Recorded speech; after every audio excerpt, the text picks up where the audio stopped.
नमस्कार। मैं सुनील कुमार आपका स्वागत करता हूं आपके अपने चैनल क्या ऐसा होता है में। दोस्तों, भटकते रहिए कहीं, मुक्ति मिलेगी यहीं। जिस प्रकार से मनुष्य का या फिर जो सजीव तत्व होते हैं उनका जीवन अलग अलग योनियों में भ्रमण करता हुआ जब उसे मोक्ष मिलने वाला होता है तो उस समय उसे मिल जाता है। मनुष्य का जीवन हमें सुख प्राप्त करने के लिए प्राप्त नहीं हुआ है।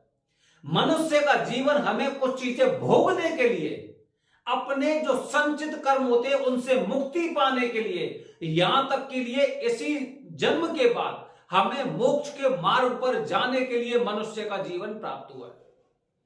इसी प्रकार दोस्तों देखिए कि जब भी किसी इंसान के जीवन में किसी प्रकार की समस्या आती है, कभी एक पंडित जी के पास जाएंगे, कभी दूसरे पंडित जी के पास जाएंगे, कभी यहां पे कुंडली दिखाई, कभी वहां पे कुंडली दिखाई, फिर उन सब चीजों का मतलब हमने इंटरनेट पर देखा, यूट्यूब पर देखा, फिर हमने देखा कि हमारे आसपास में ऐसे कौन से लोग हैं जो कुंडली का विश्लेषण ठीक से कर लेते हैं। दिन खराब चल रहे हैं।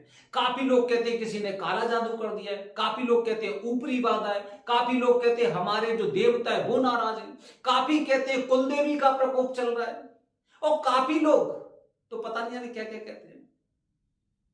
हम उस रास्ते पर नहीं पहुंच पा रहे, जो रास्ता हमें उस मंजिल तक ले जाता है।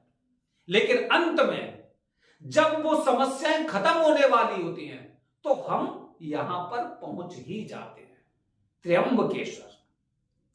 इसीलिए दोस्तों, जब भी हम जगह जगह भटक कर, किसी ने कहा यहां पर यह पूजा करवाइए, करवा ली, किसी ने कहा ये आप यहां पर यह पूजा करवाइए, 1.25 लाख महामृत्युंजय का जाप करवाइए, पितरों की पूजा करवाइए, राहु केतु के जाप करवाइए, चांडाल दोष की पूजा करवाइए, अपने आसपास के क्षेत्र में आप दान करिए, गरीबों के लिए करिए, कुछ भी करिए, लेकिन मुक्ति नहीं मिल पाई। समस्या खत्म होने का नाम नहीं ले रही है। तब किसी ने बताया त्र्यंबकेश्वर होकर आइए। तो त्र्यंबकेश्वर मतलब कैसे जा रहे हैं हम? भटक भटक कर जगह जगह चक्कर काटते काटते तब हम कहीं जाके त्र्यंबकेश्वर पहुंचते हैं। विश्वास ही नहीं होता। जब मुझे कहीं से निवारण नहीं मिला है, जब मेरी समस्याओं का कहीं पर समाधान नहीं हुआ है, तो क्या होगा त्र्यंबकेश्वर में?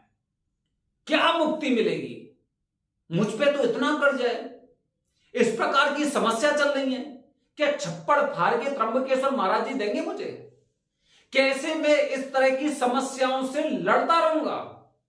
लेकिन फिर भी जिस पर ईश्वरीय कृपा होती है, जिस पर भगवान शिव जी की कृपा होती है, वो कहीं ना कहीं अपने भक्तों को अपने पास बुला लेते हैं। दोस्तों, पितृपक्ष का महीना शुरू हो चुका है आज से, लेकिन आप में से बहुत से लोग शायद ये भी नहीं जानते होंगे। वो बस ये सोचते हैं कि पितृपक्ष लग गया, त्र्यंबकेश्वर चले जाओ, पूजा हो जाएगी। और यही सबसे मुख्य वजह होती है कि आपका संपर्क वरदानी पंडित जी से नहीं हो पाता। जानते हैं?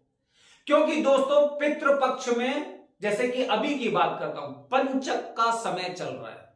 पंचक का 7, 8, 9, 10 4 दिन नारायण नागबली की पूजा, जिसे पितृदोष की सबसे बड़ी पूजा कहते हैं, ये पूजा 4 दिन तक नहीं होगी। अब हम यहां पर चुपचाप आए पितृपक्ष में कोई भी कार्य करने, जो कार्य करने आए थे वो कार्य करके यहां से नहीं जा रहे हैं, लौटना पड़ रहा है। गुरुजी से कहा, गुरुजी हमें नारायण नागबली की पूजा करनी है, नहीं होगी, 4 दिन तक नहीं होगी। 10 तारीख को मुहूर्त है पहला वाला, उस दिन से आपकी पूजा होगी। अब क्या करें? 4 दिन तो यहां पर रुक नहीं सकते। ठीक है, आप 1 दिन वाली त्रिपिंडी श्राद्ध की पूजा करके जाइए। तब हम यहां पर करने आए थे कुछ, कर गए क्यों? कर गए कुछ क्यों? जानते हैं? इसीलिए क्योंकि अभी आपको फिर दोबारा से यही प्यारना है, फिर आपको चक्कर लगाते लगाते भटकते भटकते फिर दोबारा से आना है। क्योंकि भटकते रहिए कहीं, मुक्ति मिलेगी यहीं। पंचक में नारायण नागबली की पूजा नहीं होती है, क्योंकि जिन पितरों के मुक्ति के लिए हम ये कार्य करते हैं, जिन पितरों को हमें सदगति देनी है, हमें जिस प्रकार से पितृदोष का निवारण करना है कि हमारे आने वाली पीढ़ी पर पितृदोष प्रभावी ना हो, तो वो पूजा इस प्रकार की होती है कि मां शमशान क्षेत्र पर होती है, जिस पूजा के दौरान 2 दिन लगातार अग्नि क्रिया, दहन क्रिया होती है, जैसे कि एक शव के साथ किया जाता है, जैसे कि अंतिम क्रिया कर्म किया जाता है, इसी प्रकार से होती है। नारायण देव जी आते हैं और पितरों को नारायण लोक लेके जाते हैं। नारायण देव जी आते हैं, स्थान त्र्यंबकेश्वर है, भगवान शिव जी का ज्योतिर्लिंग है, और पितरों को नारायण लोक कौन लेके जाते हैं? भगवान विष्णु, क्योंकि त्रिदेव मौजूद है यहां पर। मुक्ति तो यही मिलेगी, यही कहा जाता है भटकते रहिए कहीं मुक्ति मिलेगी यहीं।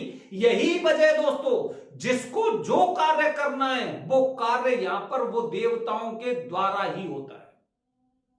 कि जैसे कि जब आप ये पूजा करेंगे, जब भी आप ये पूजा करेंगे तो आप देखेंगे कि पितरों को एक तरह से, जैसे कहते हैं ना, जैसे किसी इंसान का क्रियाकर्म होने से पहले जो कार्य किया जाता है, पिंडदान हो गया, तर्पण हो गया, ये हो गया, वो हो गया, वगैरह वगैरह, इस तरह से इसमें भी होता है। भगवान शिव जी का कार्य हो गया, सबसे पहले गोत्र का स्मरण हो रहा है, ब्रह्मा जी का कार्य हो रहा है, रुद्र का कार्य हो रहा है, क्योंकि जो सबसे अंत का काल है, और अंत में मोक्ष, अंत में सदगति भगवान विष्णु द्वारा।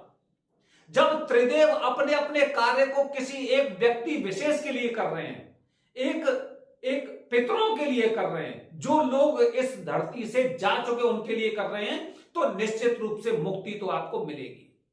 दोस्तों, मैंने त्र्यंबकेश्वर में काफी बार देखा है कि कुछ चीजें ऐसी होती हैं कि शायद आपको वो चीजें दिखाई नहीं देती है।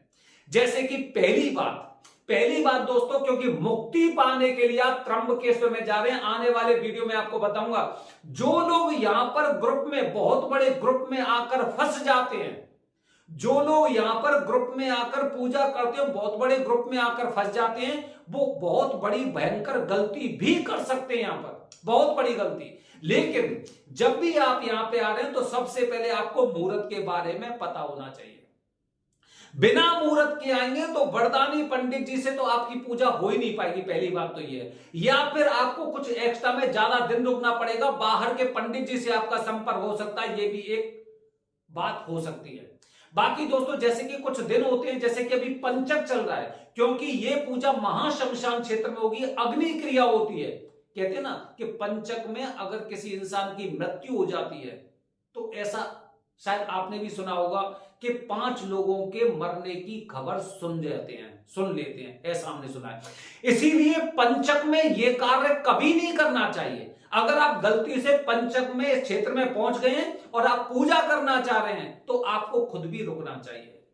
दूसरी बात दोस्तों, ध्यान रखिए शुद्धिकरण, क्योंकि ये कार्य, पितरों का कार्य बड़ा शुद्धिकरण का कार्य होता है। आपको पहले से पता होना चाहिए कि ब्राह्मण जो आपकी पूजा करने वाले हैं उनके घर में शुद्धिकरण है या नहीं है। ये आप में से बहुत से लोग बहुत बड़ी गलती करते हैं। मैंने त्र्यंबकेश्वर में काफी बार देखा है कि जिन गुरुजी के घर में, आप तो इंटरनेट से नंबर ले लेते हैं, इंटरनेट से नंबर आपने लिया, आपने देखा कि त्र्यंबकेश्वर के गुरुजी कौन से, उनसे संपर्क हुआ, आ जाइए पूजा कर लीजिए।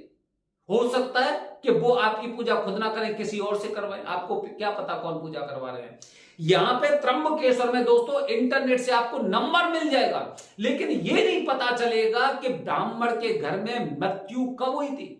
जो पूजा करने वाले की हाल फिलहाल में उनके घर में सूतक तो नहीं चल रहा है, किसी भी कारण से, चाहे वो किसी की शादी हो गई या बच्चे का जन्म हो गया, कोई ऐसा अशुभ कार्य हो गया जिसकी वजह से हो सकता है उनके घर में सूतक चल रहा हो, ठीक है, लेकिन पूजा की मना नहीं करेंगे। आपको पता नहीं चलेगा कि आपकी पूजा कौन करने वाले हैं। इसीलिए सबसे पहले, जैसे कि मुहूर्त देखे जाते हैं, आपको गुरु जी की दशा भी देखनी चाहिए कि वो पूजा करने योग्य हैं या नहीं है। अन्यथा क्या होता है यहां पर कि जैसे किसी घर परिवार में सूतक होता है, 10-12 पंडित जी मिले हुए हैं, एक पंडित जी के घर में अगर सूतक है तो वो अपने यजमानों को किसी दूसरे ग्रुप में शामिल कर देते हैं। क्या फायदा हुआ आपका? एक तो पहले से उनका ग्रुप था, दूसरा उनके जो जान पहचान के जो एस्ट्रोलॉजर थे वो भी यहां पे भेज रहे हैं, तीसरा इन गुरुजी ने भी भेज दिया। पता चला कि 50-60 लोगों में एक साथ आप ये पूजा कर रहे हैं। अगले वीडियो में अगला मेरा वीडियो दोस्तों जरूर देखना, जिसमें आपको बताने जा रहा हूं कि अगर आप ग्रुप में पितृदोष की पूजा करने जा रहे हैं तो समस्या तो पैदा नहीं करने वाले आप, क्योंकि कहते ना सावधानी हटी दुर्घटना घटी। ये आपको ध्यान रखना चाहिए दोस्तों। तो ध्यान रखिए, त्र्यंबकेश्वर में आप जाने 4 दिन तक आपकी पूजा नहीं होगी। वरदानी पंडित जी से आपको पूजा करानी है। मुहूर्त का पहले से आपको जानकारी होनी चाहिए। घर से अर्जी लगाना ना भूलें, क्योंकि आप मुक्ति के लिए पूजा करने जा रहे हैं। घर से अर्जी लगाई जाती है और त्र्यंबकेश्वर पहुंचने के पश्चात आपकी पेशी होती है। तो ये बात भी आपको ध्यान होनी चाहिए। इसके पश्चात दोस्तों जैसे आपकी पूजा होती है, हो जाती है, 40 दिन के नियमों का पालन करना होता है और पूजा के बाद त्र्यंबकेश्वर महादेव के दर्शन करने हैं। और अगर अगले दिन आप आने वाले हैं, स्नान करके आ रहे हैं, तो त्र्यंबकेश्वर महादेव के दर्शन किए बगैर मत आना। मतलब जब भी आप त्र्यंबकेश्वर से लौट रहे हैं और जब भी आपने स्नान किया है, तो स्नान के पश्चात आपको त्र्यंबकेश्वर महादेव जी के दर्शन जरूर करने चाहिए।